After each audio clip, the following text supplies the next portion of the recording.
غاسق إذا وقب ومن شر النفاثات في العقد ومن شر حاسد إذا حسد بسم الله الرحمن الرحيم قل أعوذ برب الناس ملك الناس إله الناس من شر الوسواس الخناس الذي يوسوس في صدور الناس من الجنة والناس. Ya Allah, bersihkanlah hati-hati kami ya Allah. Mudahkanlah kami dalam menerima ayat-ayat-Mu ya Allah. Berikan kami ilmu yang bermanfaat dan mudahkan kami mengamalkan yang telah kami tahu ya Allah. Amin amin ya rabbal alamin. Ibu-ibu sehat semuanya? Sebelumnya saya ingin menyapa yang saya hormati Ketua Takmir Masjid Jami' Wedi. Wedi itu apa ya Bu? Oh Wedi. Wedi itu artinya apa Bu? Hah? Apa enggak? Oh. Maaf ya Bu. Padahal ayah saya itu orang Brebes, Jawa Tengah, tapi kok saya nggak bisa bahasa Jawa, maaf ya Bu. Jadi bicaranya gimana Bu? Masjid Jami' Wedi. Benar nggak? Wedi. Masya Allah. Bapak Mukhtar Ansori, Masya Allah, terima kasih Bapak dan seluruh pengurus masjid yang mengizinkan saya ada di sini. Dan yang saya hormati Direktur Persada Indonesia Klaten, Bapak Ridi Rinanda Asfalani, para tokoh agama, tokoh masyarakat, ibu-ibu majelis ta'lim, dan saya yakin di sini banyak ustadzah-ustadzah, orang-orang pandai, orang-orang hebat, berpengalaman. Mohon izin ya Bu, saya duduk di atas. Kalau duduk di bawah nanti nggak kelihatan. Izin ya Bu. Masya Allah. Ibu-ibu yang dirahmati oleh Allah Subhanahu Wa Taala, sebelumnya lagi-lagi saya mengucapkan terima kasih sekali karena saya diterima di kota Klaten ini. Masya Allah. Ini adalah titik ceramah saya yang kelima. Kemarin itu sudah ada di Semarang dan Masjid Raya Klaten, dan hari ini bertemu dengan ibu-ibu semua, bahagia sekali. Coba saya mau tanya sama ibu-ibu semua pada hari ini, karena tema kita adalah membangun keluarga Qur'ani. Siapa yang hari ini sudah baca Quran? Ayo tunjuk tangan. Dari 1000 orang ini mungkin.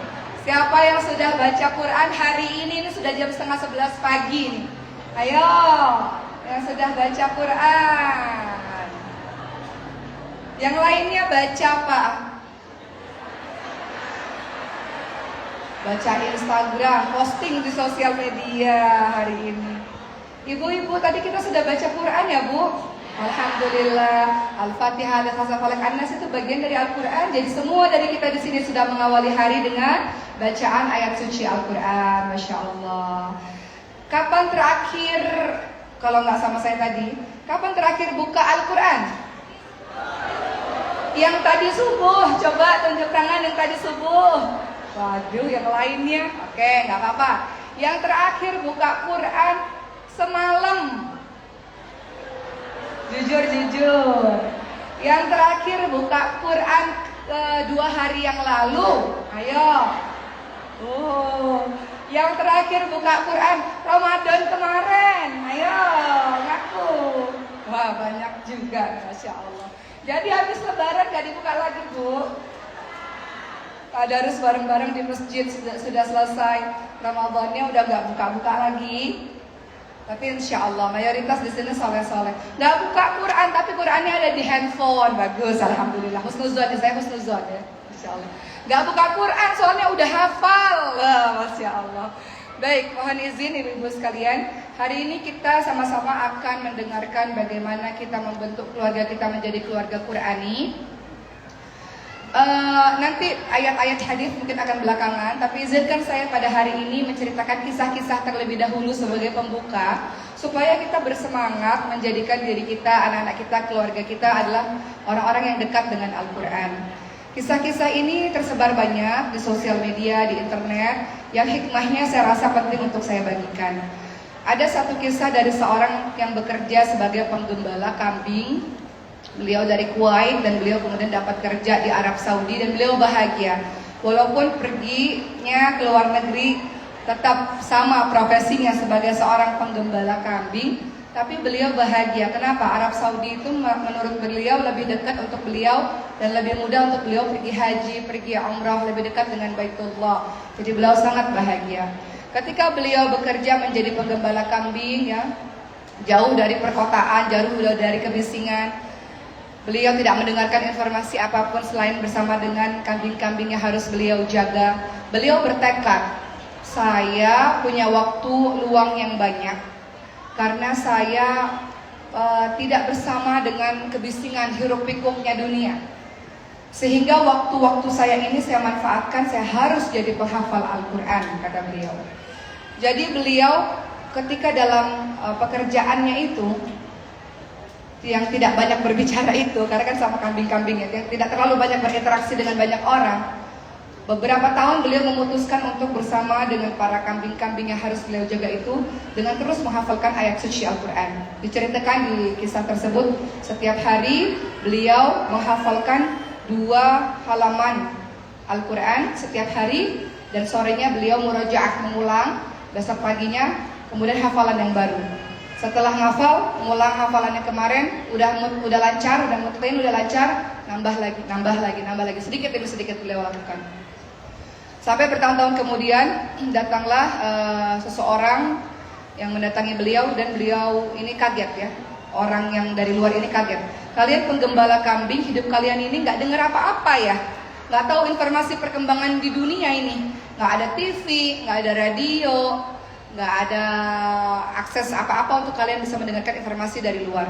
Kemudian mereka menjawab, orang ini menjawab, ada waktu di mana kadang-kadang saya harus menyendiri supaya bisa saya fokus untuk menghafalkan ayat-ayat suci Al-Quran. Nggak apa-apa, untuk sementara waktu saya nggak dengar dulu informasi di dunia, informasi di luar tentang ini, tentang itu, nggak apa-apa.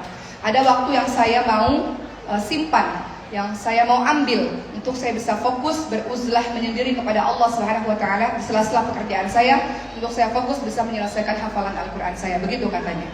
Singkatnya, dari kisah sederhana ini teman-teman sekalian, kita bisa mengambil pelajaran. Hidup kita memang kayaknya sibuk setiap harinya mengurusi anak-anak, bagi ibu rumah tangga, suami dan sebagainya, tapi ternyata harus ada dalam hari-hari kita waktu yang kita khususkan untuk kita berinteraksi dengan Al-Qur'an. Betul, Bu? Masing-masing orang punya waktu tersendiri untuk mengkhususkan diri dengan Al-Quran.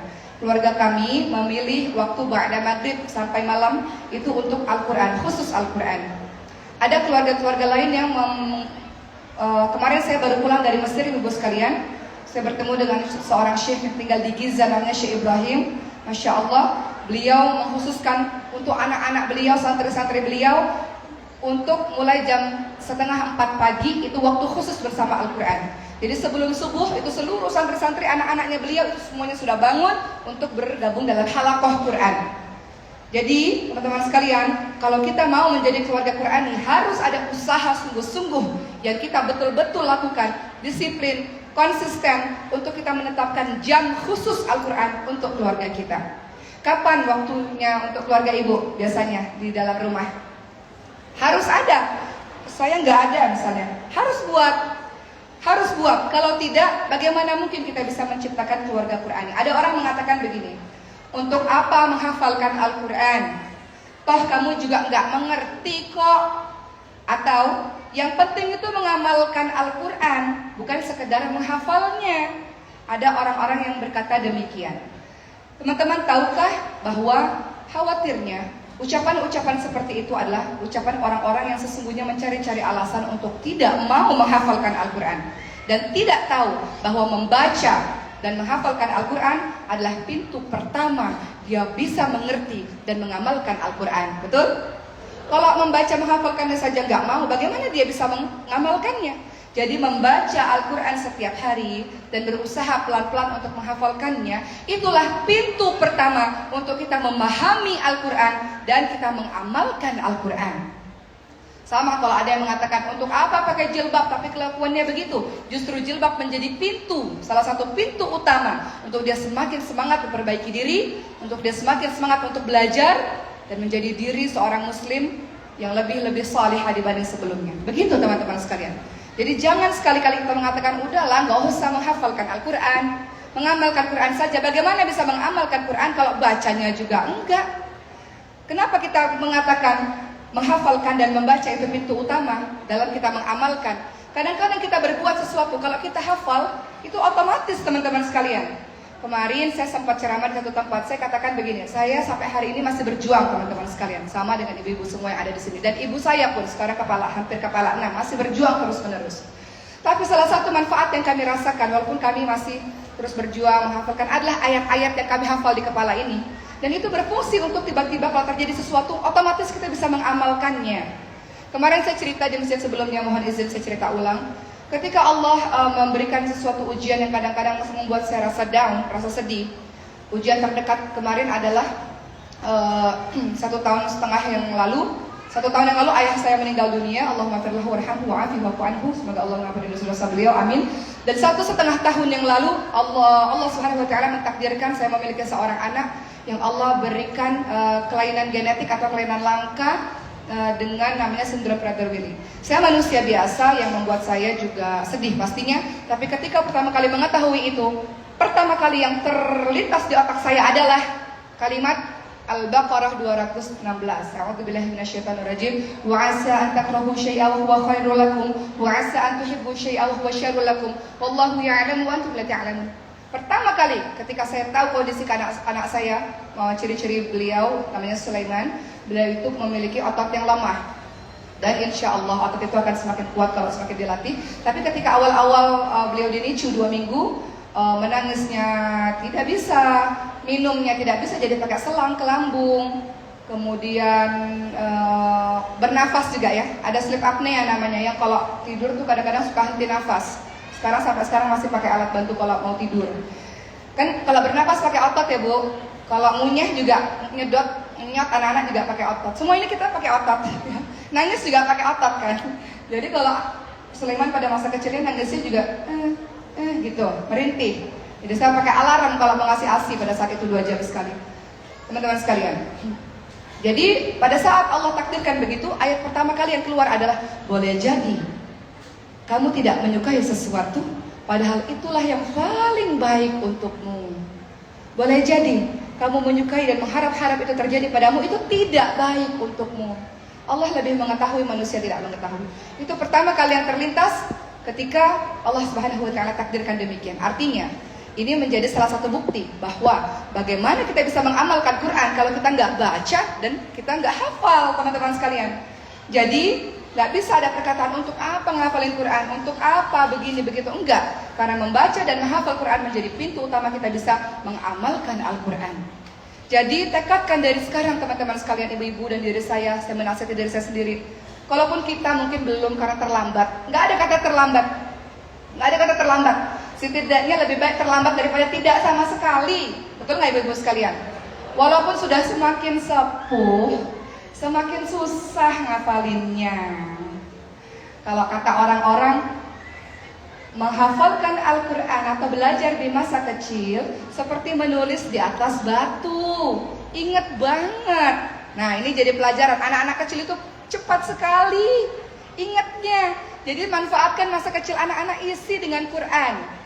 Pepatah lain mengatakan kalau sudah yang sepuh-sepuh, yang tua-tua ini, kalau belajar seperti menulis di atas air.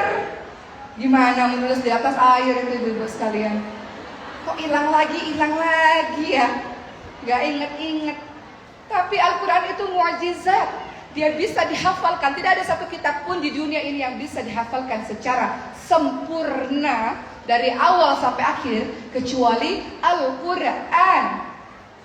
2012 saya datang ke Mekah pada saat itu umrah dan saya keliling ma'had Quran. Di situ ada wisuda Quran 30 juz. Yang paling kecil hafal Quran 7 tahun. Yang paling besar hafal Quran selesai 30 juznya 70 tahun. Jadi masih ada kesempatan. Gak usah langsung banyak, sedikit-sedikit, yang penting istiqomah. Misalnya satu hari satu ayat. Bayangkan kalau terus rutin dilakukan, insya Allah nanti kalau sholat nggak kulhu lagi, udah berkembang kemana-mana ayatnya insya Allah. Begitu teman-teman sekalian. Ya teman-teman sekalian. Jadi masya Allah kalau kita berusaha untuk membaca Al-Quran, menghafalkan Al-Quran, artinya kita memperbanyak satu ibadah lainnya, yaitu apa? Menyeringkan interaksi kita dengan Al-Quran. Karena kalau orang yang berusaha ngafal, itu tugas seumur hidup sampai mati tuh, bener nggak? Karena kalau udah ngafal, ngulang lagi yang kemarin. Namanya murojaah. Ngafal lagi, ngulang lagi yang kemarin. Begitu setiap harinya. Saya punya seorang teman, Bu. Beliau anggota DPR, pernah cerita pada kami. Atau pejabat lain ya, saya lupa. Tapi beliau cerita pada kami. Ada satu hari khusus buat saya.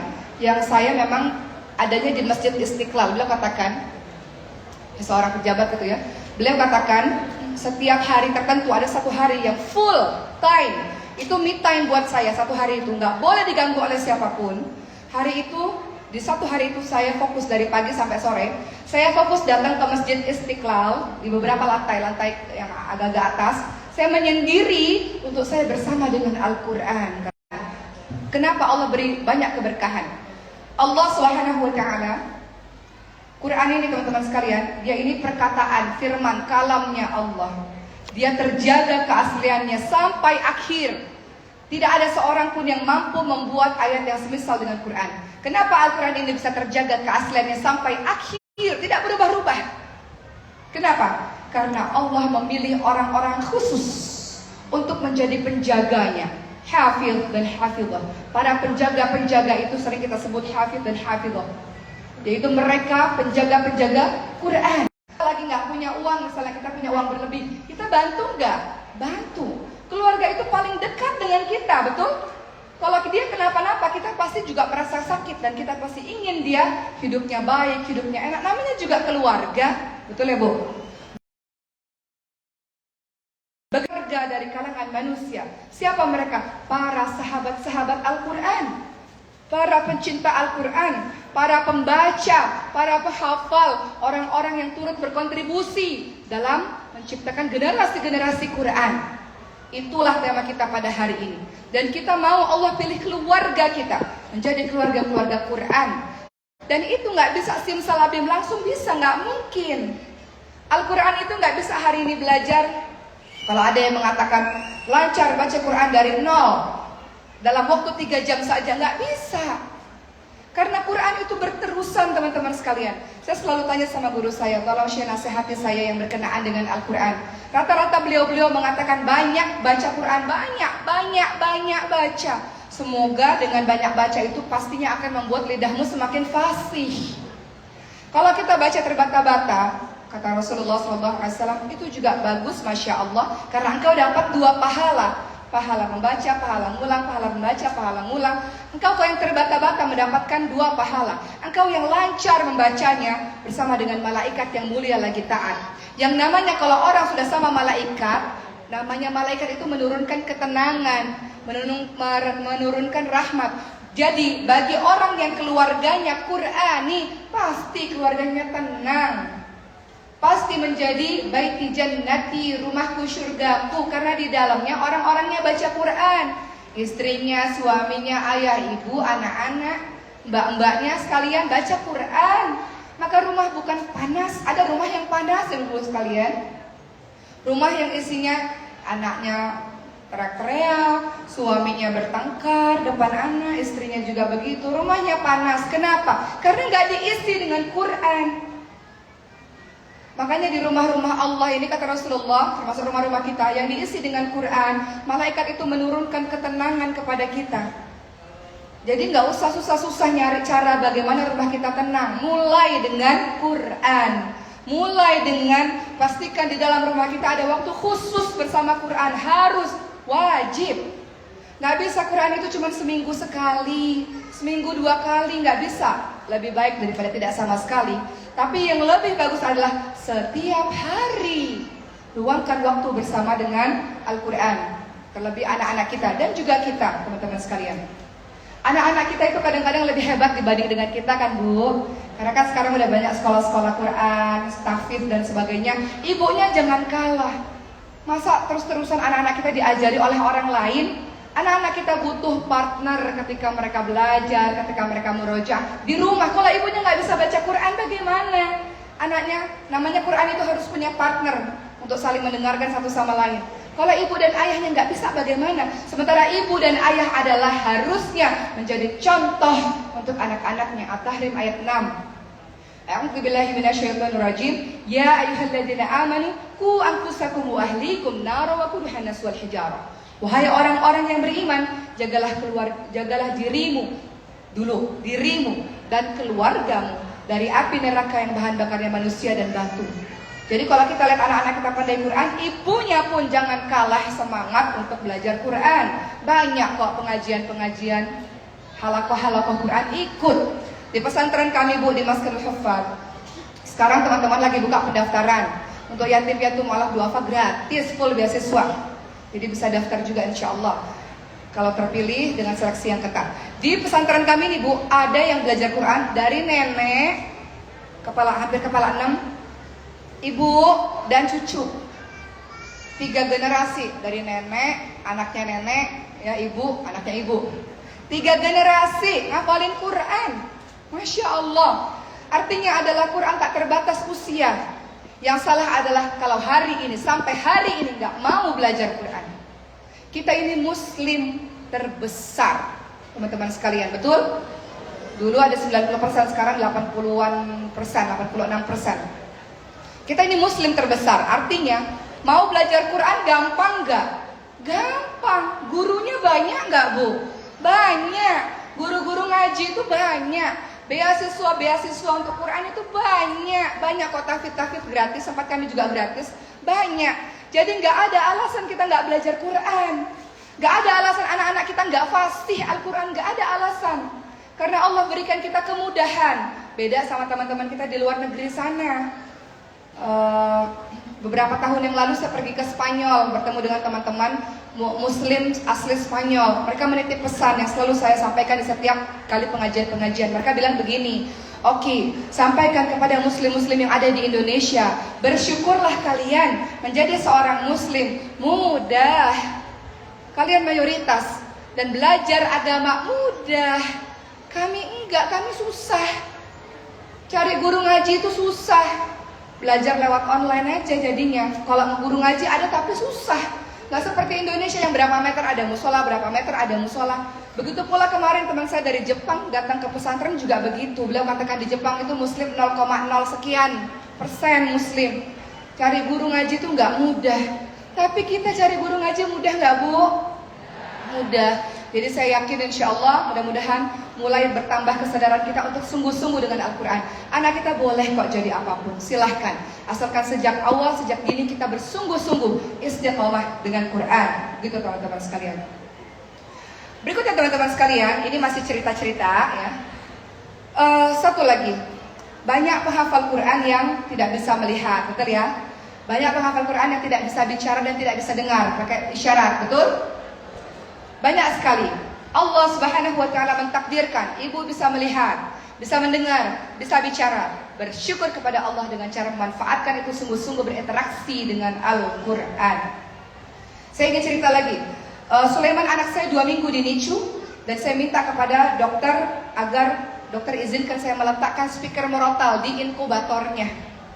Daripada anak saya tiap hari dengar titit, titit. Kalau di NICU kan bunyinya begitu tuh. Kalau yang anaknya pernah di NICU tuh kayaknya agak trauma ya dengar bunyi-bunyi itu ya. Sebenarnya saya masukkan speaker ini ke inkubator ya. Karena kalau di luar kan nggak boleh, nggak semua ibu mau anaknya ditaruh speaker kan. Jadi saya masukkan ke dalam inkubator anak saya itu. Dan saya ingat sekali ketika hari kedua saya mengunjungi anak saya di NICU. Pada saat itu baru selesai operasi sesar. Bayangkan sudah langsung ke NICU demi anak tiba-tiba sehat. Nggak berasa lagi operasi sesarnya itu. Saya katakan pada Allah begini, ya Allah, karena saya baca di internet, dengan kelainan ini agak terganggu bicara, agak susah bicara. Dan saya lihat anak-anak lain dengan kelainan genetik, kelainan langka ini, 1 banding 30.000 ya Bu, bandingannya itu. Itu banyak yang bicaranya nggak jelas. Saya katakan pada Allah, ya Allah, anak ini ya Allah, kalau Engkau izinkan ya Allah, izinkan dia fasih berbicara ya Allah, fasihkan dia berbicara, agar dia bisa hafal Quran, dia baca Quran dengan indah, dia mengajari Al-Quran. Akan aku jadikan ya Rabb dengan izinmu ya Allah, anak ini ya Allah sungguh-sungguh ya Allah akan berjalan di atas agamamu dengan mengajarkan Al-Quran kepada banyak orang. Walaupun di internet tulisannya macam-macam ya, di internet itu tulisannya IQ yang rendah lah, begitulah, beginilah, nah, bicaranya terganggu lah, macam-macam. Dan saya mengabaikan semua yang ada di internet itu. Saya yakin insya Allah, dan di satu sisi mudah-mudahan Allah siapkan saya apapun yang terjadi, tapi saya yakin insya Allah, saya minta sama Allah, ya Allah berikan anak ini fasih berbicara ya Allah. Saya akan ajarkan, dan kami beberapa orang-orang lainnya, guru-guru, kami akan ajarkan anak ini, khususnya Sulaiman ini, untuk sungguh-sungguh dia bisa fokus dengan Qur'annya, bisa lancar dengan Qur'annya, bisa mengajarkan Qur'an kepada banyak orang. Begitu teman-teman sekalian. Boleh nggak kira-kira seorang ibu punya optimis seperti itu? Kadang-kadang saya panggil anak saya, yang pertama namanya Maryam, saya panggil dia ustazah teman-teman sekalian. Walaupun banyak orang di luar sana mengatakan, kok kecil-kecil dipanggil ustazah. Bagi saya, panggilan itu adalah sebuah doa dan harapan dari seorang ibu untuk seorang anaknya. Jadi saya kadang-kadang panggil Ustazah Maria, Masya Allah, Ustazah yang akan mengajari banyak orang dengan ilmu agama yang baik. Saya katakan demikian. Saya pikir itu menjadi sebuah doa dari seorang ibu yang punya harapan besar agar anak-anak ini bisa mengabdi untuk agama Allah Subhanahu wa Ta'ala. Singkatnya teman-teman sekalian, kalau kita lihat banyak anak-anak yang punya atau orang-orang yang punya keterbatasan, mereka masih belajar Quran. Mata mereka yang tidak bisa melihat, mata itu suci loh Bu, mata kita ini banyak dosa nggak? Banyak dosanya mata ini ya Allah. Mereka yang tidak bisa melihat mata surga itu nggak pernah ada dosanya. Mereka manfaatkan waktunya, hari-harinya dengan Quran. Kita juga bisa di sela-sela kesibukan kita yang mengerjakan ini itu, luangkan waktu bersama dengan Quran. Ada seorang syekh yang namanya Syekh Ammar Bugis, ini juga ada ceritanya di sosial media. Beliau ini adalah seorang ulama di kota Jeddah yang beliau betul-betul, kalau ibu-ibu lihat fotonya nanti di sosial media, betul-betul dia di kursi roda dan nggak bisa ngapa-ngapain. Nggak bisa ngapa-ngapain teman-teman sekalian. Tapi dari ibunda beliau, keluarga beliau sejak kecil memfokuskan beliau ini untuk menjadi seorang yang menghafal Quran, mencintai Quran. Sekarang jadi ulama besar dengan keterbatasan fisiknya, menjadi seorang ulama besar. Artinya kalau beliau saja seperti itu bisa. Dan saya juga ingin melihat bagaimana takdir Allah kepada Sulaiman, apakah bisa, dan saya berharap bisa insya Allah. Bagaimana dengan kita yang sehat-sehat ini teman-teman sekalian? Ayo terus semangat, dan mudah-mudahan insya Allah cerita-cerita yang tadi yang berkenaan dengan anak-anak disabilitas tadi, dan juga syekh yang tadi saya ucapkan yang menjadi ulama besar di Jeddah itu menunjukkan bahwa tidak ada yang mustahil bagi Allah. Gak ada yang mustahil. Kita kadang ngelihat nih Bu, ini gimana cara ngafalnya ya? Bener Bu? Ini ngafalnya gimana caranya nih? Kalau terus mikir, ya nggak bisa-bisa. Tapi mulai. Satu hari satu ayat nggak apa-apa, mulai. Ya, tidak ada yang mustahil bagi Allah Subhanahu Wa Taala. Namun pikiran dan perasaan kita sendirilah yang seringkali membatasi diri kita dan memustahilkan diri kita, yang akhirnya semua itu menjadi doa berbalik kepada diri kita. Kalau kita katakan nggak mungkin, saya nggak bisa, betulan nggak bisa, betul Bu? Gak mungkin anak saya bisa, anak saya kan disabilitas, gak mungkin, betulan gak bisa. Tapi insya Allah gak ada yang gak mungkin, kun fayakun, gak ada yang gak mungkin. Kalau kita sungguh-sungguh bertekad, sungguh-sungguh berkeinginan, ya Allah pilih keluarga kami, ya Allah jadi ahlul Quran, ya Allah ahlullah, ya Allah, bisa insya Allah, bisa insya Allah. Baik, teman-teman yang dirahmati oleh Allah Subhanahu Wa Taala, berkenaan dengan Quran. Quran disebutkan sebagai hudalin nas, hudalil muttaqin. Dia petunjuk bagi setiap manusia. Kalau kitab-kitab lain hanya untuk Nabi dan kaumnya di masa itu saja. Kitab Zabur untuk siapa Bu? Nabi Daud alaihissalam untuk kaumnya saja. Kitab Taurat untuk Nabi Musa alaihissalam untuk kaumnya di zaman itu saja. Kitab Injil untuk Nabi Isa alaihissalam untuk kaumnya di masa itu. Tapi Al-Quran itu yang asli sampai hari ini terjaga keasliannya, sampai nanti itu diberikan oleh Rasulullah Subhanahu Wa Taala untuk untuk Rasulullah Sallallahu Alaihi Wasallam, untuk semua umat manusia sepanjang zaman. Betul? Bahkan Rasulnya udah nggak ada, beliaunya sudah kembali kepada Allah. Kitab itu tetap ada pada diri kita sampai hari ini. Namun hati-hati teman-teman sekalian, menjelang hari kiamat nanti, ayat-ayat di lembaran Quran ini akan menghilang. Dia akan menghilang, nggak bisa lagi kita baca. Makanya kemarin kami sempat melakukan sosial eksperimen pada santri-santri penghafal Quran. Ketika kami suruh mereka membaca Quran, kemudian setelah itu, kemudian kita katakan, bagaimana kalau seandainya yang kau baca setiap hari, yang kau bersahabat setiap hari, siang malam kau baca, tiba-tiba ayat-ayat ini hilang dari lembaran-lembarannya. Apa yang akan terjadi pada dirimu? Dan biasanya mereka-mereka ini mulai terdiam dan tidak mampu membendung tangisan air matanya. Kenapa? Saking gak bisa hidup tanpa Al-Quran. Karena hari-harinya bersama Al-Quran. Kalau sedih baca Quran, ingin membahagiakan hati baca Quran, rindu mendengarkan lantunan ayat suci Al-Quran. Jadi gak terbayang bagaimana kalau ayat-ayat ini hilang suatu hari nanti. Gak ada kesempatan kita untuk baca Al-Quran lagi, kecuali mereka yang telah transfer ayat-ayat itu di kepala mereka, di ingatan mereka. Begitu pula ada video-video lain teman-teman sekalian, yang mana para penghafal Quran dikumpulkan, kemudian mereka dikasih satu kitab, baca, kata sang pewawancara. Kata penghafal Quran, nggak apa-apa Pak, saya sudah hafal, tidak perlu lagi membaca. Buka saja baca. Saya bisa baca Pak, saya bisa langsung melafalkan dan kamu bacalah, buka.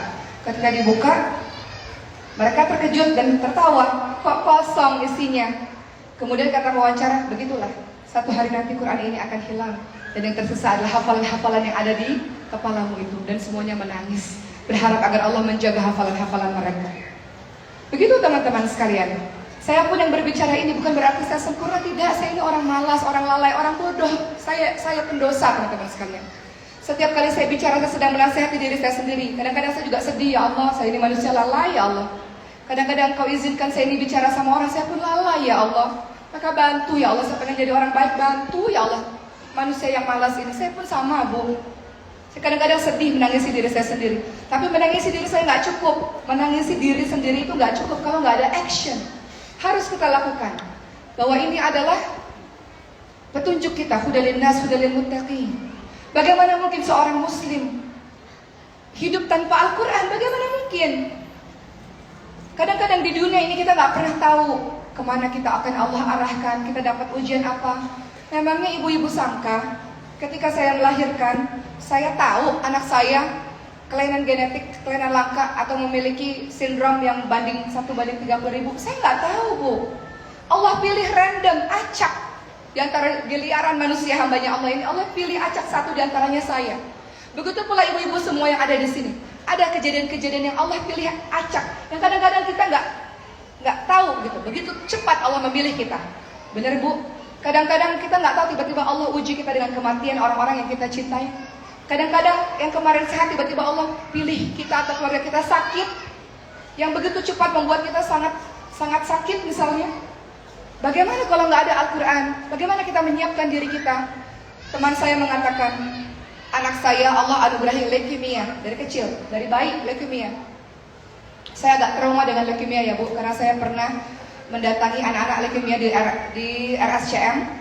Anak-anak leukemia, kanker darah yang demam itu dikumpulkan di satu ruangan, dan saya datang menjenguk anak teman saya yang akhirnya seluruh orang tuanya minta untuk saya doa dan datang ke setiap ranjang mereka. Dan sekarang semua anak itu udah nggak ada. Jadi saya agak trauma dengan leukemia. Ketika Sulaiman dokter katakan, ibu saya harus cari penyakit anak ibu, kami ini tim dokter gak bisa sendiri, tapi ada sesuatu yang berbeda dengan darah. Saya curiga ada leukemia. Itu saya agak lumayan ini ya, manusia biasa, saya takut dan saya agak trauma dengan itu sebetulnya teman-teman sekalian. Tapi apa yang dikatakan, kembali lagi cerita teman saya, apa yang beliau katakan? Pada akhirnya qadarullah anak tersebut meninggal dunia di usia 8 tahun. Beliau katakan begini, kalau saya nggak punya Al-Quran, kayaknya saya udah terjun tuh dari lantai rumah sakit. Saking saya nggak bisa kehilangan anak saya. Kalau saya nggak punya Al-Quran, beliau mencoba berkali-kali ya Bu. Mungkin saya udah di tepi jurang, udah naik mobil, tinggal ngegas sekali aja, udah jatuh. Kalau nggak ada Quran, mungkin saya udah nggak ada juga nyusul anak saya. Tapi semuanya saya bersyukur kepada Allah karena saya punya iman, saya Islam, dan saya punya Quran dalam kehidupan saya yang membuat saya stabil dalam setiap keadaan. Begitu kata beliau, ini kata beliau.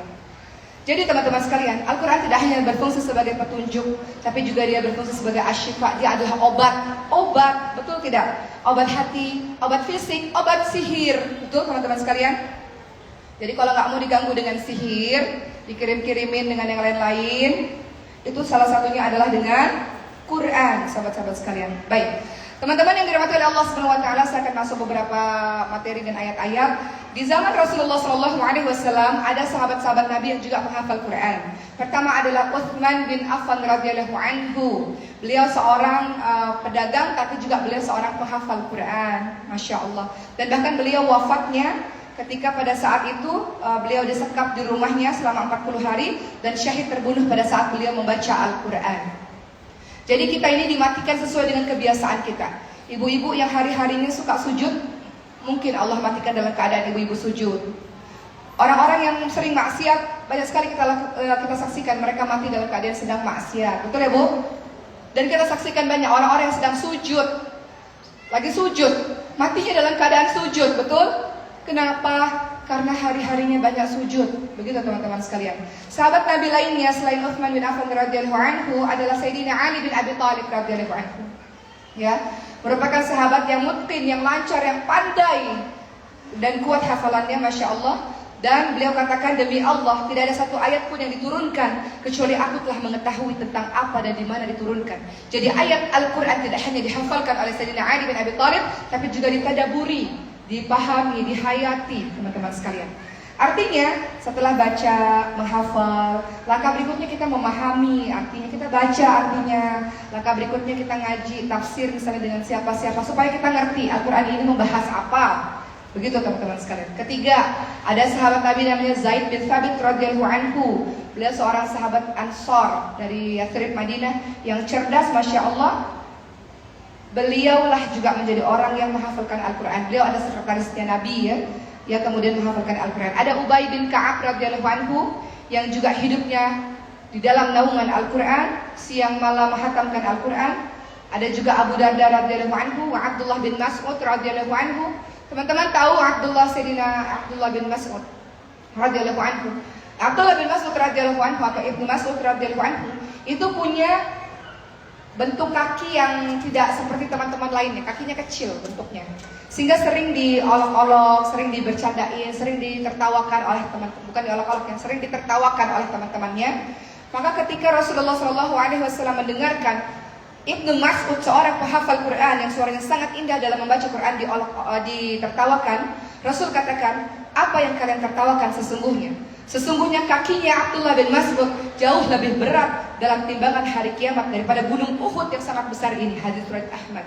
Artinya Ibnu Mas'ud mungkin secara fisik sering ditertawakan, tapi karena wasilah Al-Quran, beliau bernilai lebih berharga dari mereka-mereka yang jauh atau mereka-mereka yang tidak banyak interaksinya dengan Quran. Sampai-sampai Rasul membela Abdullah bin Mas'ud dengan mengatakan, kakinya Ibnu Mas'ud yang kalian tertawakan ini jauh lebih berat timbangannya di hari kiamat nanti dibanding gunung Uhud yang sangat besar ini. Artinya Ibnu Mas'ud itu dimuliakan oleh Rasulullah SAW. Kadang-kadang teman-teman sekalian, ini saya cerita nyata ya, karena saya bergabung juga dalam komunitas anak-anak kelainan langka. Mereka mengatakan begini, kan kita sering ngobrol ya. Kadang-kadang kami ini kalau bawa anak-anak suka sedih. Tahu nggak kenapa Bu? Karena dibully sama ibu-ibu lainnya. Apalagi kalau ada ibu yang hamil, ngelihat anak kami, tiba-tiba ibu yang hamil ini mengatakan amit-amit cabang bayi, amit-amit cabang bayi. Di depan mukanya si anak yang disabilitas dan ibunya. Bayangkan bagaimana kalau Allah takdirkan itu yang terjadi kepada ibu. Betul-betul terjadi pada ibu. Gak boleh kita begitu, benar gak Bu? Gak boleh kita begitu. Hari ini mungkin kau belum diuji seperti itu. Allah kasih beliau-beliau ini yang luar biasa ya, dengan penampilan fisik yang macam-macam anaknya. Beliau dipilih oleh Allah karena beliau orang yang sangat luar biasa. Saya bersyukur kepada Allah, Kak Sulaiman berfisik biasa seperti kita teman-teman sekalian. Tapi anak-anak lain fisiknya macam-macam. Gak boleh kita ini merendahkan, mengolok-olok fisik seseorang. Bisa saja dia jauh lebih utama di hadapan Allah Subhanahu wa taala dibanding dengan kita. dengan Qur'annya misalnya, betul Bu? Mungkin fisiknya anak-anak kita seperti itu atau orang lain seperti itu, tapi Qur'annya, sholat malamnya, dia nggak punya dosa misalnya, karena mungkin satu hal dia nggak ada dosa dengan yang lain-lainnya. Sementara kita berlumuran dosa dan bisa-bisanya kita mengejek-ngejek orang-orang seperti itu, tidak boleh. Seorang mukmin itu tidak melakukan hal seperti itu. Dalam surah saya lupa surahnya ya, tapi dikatakan ya ayyuhalladzina amanu la yaskhar qaumun min qaumin asa ayakunu khairan minhum. Jangan pernah kamu ngolok-ngolok, merendahkan orang lain, merendahkan kaum yang lain. Bisa jadi orang yang kau olok-olok jauh lebih baik di hadapan Allah dibanding dengan dirimu. Begitu teman-teman sekalian. Kembali lagi teman-teman sekalian, ada juga sahabat-sahabat Nabi namanya Abu Musa al-Asy'ari. Beliau juga seorang penghafal Quran dan banyak yang lain-lainnya. Kalau begitu, apa keutamaan mereka-mereka yang mencintai Al-Quran? Apa keutamaan orang-orang yang menjadikan keluarganya sebagai keluarga Qurani? Apa keutamaannya teman-teman sekalian? Yang pertama, keutamaan para pencinta Quran, para pembaca dan penghafal Quran. Mereka mendapatkan ciri orang-orang berilmu. Kalau Qurannya sudah dapat, biasa ilmu-ilmu lainnya mudah baginya, insya Allah. Kalau kita lihat ada anak-anak kita pandai Quran, pasti sekolahnya juga bagus, biasanya begitu. Karena otaknya sudah terbiasa terus-menerus mengulang-ulang kembali hafalan Al-Quran. Dalam surah Al-Ankabut ayat ke-49 Allah Subhanahu wa taala berfirman yang artinya, Al-Quran itu adalah ayat-ayat yang nyata yang ada pada diri atau dada orang-orang yang diberi ilmu. Jadi orang-orang yang kita atau diri kita, anak-anak kita yang kita isi dengan Quran, mereka adalah orang-orang yang berilmu. Orang-orang berilmu itu siapa sih Bu? Orang-orang yang paling takut kepada Allah, itu orang-orang berilmu. Yang paling takut kepada Allah apa? Ya pastinya mereka yang mencintai Al-Quran, karena di sini banyak kabar gembira dan ancaman. Kalau orang-orang itu nggak belajar Quran, nggak akan takut sama Allah. Nggak bisa kita sebut orang berilmu. Orang berilmu adalah orang yang paling takut dengan Allah Subhanahu Wa Taala. Kemudian apa sih keutamaan dari para penghafal Quran teman-teman sekalian? Dia mendapatkan kedudukan yang tinggi di surga Allah Subhanahu Wa Taala. Ditawarkan pada para penghafal Quran di hari akhir nanti, baca dengan tartil, baca dan naiklah ke tingkatan surga berikutnya, baca dan naiklah ke tingkatan surga berikutnya, sebagaimana engkau membacanya di dunia. Karena kedudukanmu di hari akhir ini adalah tergantung dari seberapa banyak ayat-ayat yang kau baca dan kau hafalkan. Jadi di hari akhir itu kita akan terus naik ke derajat surga berikutnya, lebih tinggi, tergantung dari berapa banyak ayat yang kita baca dan kita hafalkan teman-teman sekalian. Dan bacanya bukan asal-asalan, bacalah dengan tartil. Dalam surah Al-Muzammil ayat 4 ada kalimat warattilil Qur'ana tartila. Bacalah Al-Quran dengan tartil, dengan betul, dengan tajwid, dengan baik dan benar. Membaca Al-Quran tanpa tajwid bisa menjadi sebuah dosa, karena kadang-kadang itu bisa menjadi berubah arti. Jadi tetap harus kita belajar sampai hari ini. Kemudian keutamaan para penghafal Quran atau para pencinta Quran, para sahabat Quran, teman-teman sekalian, adalah mereka hidupnya tadi saya katakan ditemani oleh para malaikat-malaikat. Makanya kalau kita lihat orang-orang yang cinta Quran pasti adem, ayem, tenang, Masya Allah. Karena yang memberikan ketenangan adalah Al-Quran, teman-teman sekalian. Ya, kata Rasulullah dalam hadis riwayat Muslim dari Abu Hurairah radhiyallahu anhu, suatu kaum tidak berkumpul di rumah dari beberapa rumah Allah untuk membaca Al-Quran dan mempelajari, melainkan ketenangan diturunkan kepada mereka, rahmat-rahmat diturunkan kepada mereka, malaikat menyelimuti mereka, dan Allah selalu meridainya. Jadi nggak ada alasan lagi untuk kita jauh daripada Al-Quran, nggak ada alasan teman-teman sekalian. Dan di akhirat akan diberikan mahkota dan jubah kemuliaan. Makanya saya sering tanya pada anak-anak penghafal Quran di pesantren, banyak dari mereka yang yatim, piatu, duafa, orang tuanya meninggal dunia. Saya katakan, apa sih yang menjadi alasan kalian yang membuat kalian mau jadi penghafal Quran? Mereka katakan, pertama orang tua saya sudah tiada. Ketika orang tua saya masih ada, saya belum bisa berbakti kepadanya. Saya nggak bisa kasih uang yang banyak, nggak bisa berangkatin haji, nggak bisa berangkatin umrah, nggak bisa bakti penuh kepada orang tua. Maka salah satu cara untuk kami bisa berbakti kepada orang tua kami adalah dengan menjadi penghafal Al-Quran. Insya Allah orang tua kami Allah berikan mahkota dan jubah kemuliaan, dan Allah tempatkan di posisi yang baik di hadapan Allah, wasilah Al-Quran. Begitu teman-teman sekalian. Jadi kalau kita sayang pada ayah ibu kita, semua dari kita berapapun umurnya tetap adalah anak dari ayah ibu kita, betul Bu? Kalau mau sungguh-sungguh berbakti, salah satu caranya adalah menjadi ahlul Quran. Ahlul Quran itu apa? Bukan hanya orang yang hafal 30 juz kemudian selesai, tidak. Ahlul Quran itu adalah mereka yang hidupnya sehari-hari bersama Quran, membaca Quran, mengamalkan isi Al-Quran, bersedekah untuk Ahlul Quran. Itu juga bagian dari insya Allah Ahlul Quran, karena kita menjadi orang yang turut berkontribusi untuk perjuangan Al-Quran. Semuanya itu jadi ada dalam kehidupan kita bagi-bagi. Ini untuk keluarga, ini untuk bisnis, ini untuk itu. Tapi adalah sekelumit dari kehidupan kita ini untuk kita mengabdikan diri untuk Al-Quran. Diri kita maupun diri kita yang belajar dan juga melayani orang lain yang hendak belajar Quran. Entah jadi guru, entah kalau nggak punya ilmu, nggak punya uang, jadi volunteer. Apapun itu. Saya pernah tanya kepada teman saya, kalau kami kan safari dakwah kadang-kadang ada panitia lokal. Beliau-beliau ini Masya Allah, makanya saya ucapkan terima kasih kepada panitia lokal, ibu-ibu yang menjadi panitia. Memangnya menyiapkan acara hari ini baru tadi pagi kan? Enggak. Dari kemarin-kemarin sudah berkorban waktu yang harusnya sama suami sama anak, waktu istirahat dikorbankan untuk dakwah ini. Jadi beliau-beliau ini Masya Allah, beliau-beliau ini adalah orang yang turut dalam dakwah lillah ini. Mungkin Allah takdirkan saya bicara, tapi ibu-ibu ini juga adalah orang yang mendapatkan, kalau Allah nilai ini sebuah amal yang diterima oleh Allah, sama pahalanya. Karena ada orang yang bersedekah dengan tenaganya, dengan ilmunya, dengan hartanya, sama semuanya di hadapan Allah Subhanahu wa taala kalau dia ikhlas lillah. Maka jadikan hidup kita teman-teman sekalian selain menjadi pembelajar Al-Qur'an, juga orang yang mengamalkan Al-Qur'an, mengajarkan Al-Qur'an, mendukung Al-Qur'an. Kata Rasulullah, khairukum man ta'allama Al-Qur'an wa 'allamahu. Sebaik-baik orang adalah orang yang belajar dan mengajarkan Al-Qur'an. Singkatnya, teman-teman sekalian, karena waktunya sudah habis, saya ingin mengajak kepada teman-teman semua, Al-Quran ini Masya Allah, dia tidak hanya menjadi hudan linnas dalam surah Al-Baqarah 185, ibu sering dengar, A'udzubillahi minasyaitonirrajim, syahrul Ramadan alladzi unzila fihi al-Quran hudan linnas. Jadi menjadi petunjuk bagi manusia, tapi juga Al-Quran dia adalah asyifa, dia adalah obat buat kita teman-teman sekalian. Ya. Kemudian teman-teman sekalian, Al-Quran menjadi obat itu dalilnya dalam surah Al-Isra 82.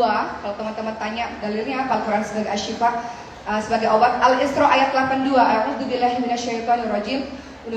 Wa nunazzilu minal Qur'ani ma huwa syifaa'un wa rahmah wa rahmatul lil mu'minin wa la yazidu dhalimina illa khasara. Dan kami turunkan Al-Quran untuk menjadi obat dan rahmat bagi orang-orang yang beriman dan seterusnya.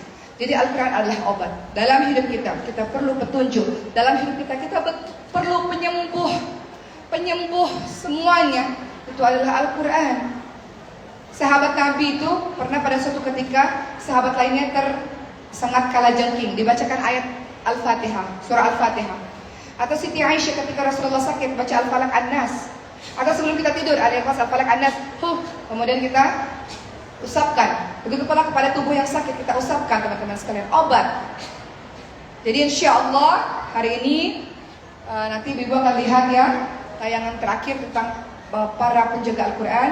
Mudah-mudahan kita bertekad, kita minta kepada Allah, la haula wala quwata illa billah, tiada daya upaya kecuali pertolongan Allah, agar Allah jadikan kita istiqamah di jalan Quran ini. Karena kalau tidak, Allah akan gantikan orang lain. Contoh, ibu-ibu sekarang, ibu majelis taklim khususnya, sekarang lagi ngurusin dakwah kan di masjid ini. Tiba-tiba ibu bilang, saya nggak mau ngurusin dakwah lagi. Siapa yang rugi? Allah nggak rugi, karena Allah akan pilih orang lain yang lebih ikhlas, yang lebih salihah, yang lebih baik daripada kita untuk berada di posisi jalan dakwah ini. Jadi kalau teman-teman sudah berada di jalan dakwah, jalan majelis taklim, jalan ngaji ini, jalan Allah ini, jangan kemana-mana, jangan keluar dari lingkaran ini. Karena gak semua orang berada dalam barisan-barisan ini, betul ya Bu? Gak semua orang, berapa banyak orang Klaten ini mau datang ke masjid, gak semua orang. Dan ibu-ibu adalah orang-orang terpilih yang insya Allah, mulai dari diri kita sendiri, anak-anak kita didik, dan insya Allah Klaten ini menjadi sebuah kota yang Qurani. Jadi penghafal Qurannya itu penjual balon di depan penghafal Quran, sopir angkot penghafal Quran, penjaga toko penghafal Quran, ibu-ibu rumah tangganya penghafal Quran. Begitu insya Allah. Kalau sudah menjadi generasi Rabbani Qurani, kota yang Qurani ini Masya Allah, lihat betapa banyak keberkahan yang Allah berikan kepada kita insya Allah. Baik ibu-ibu sekalian, terima kasih. Sekian daripada saya pada hari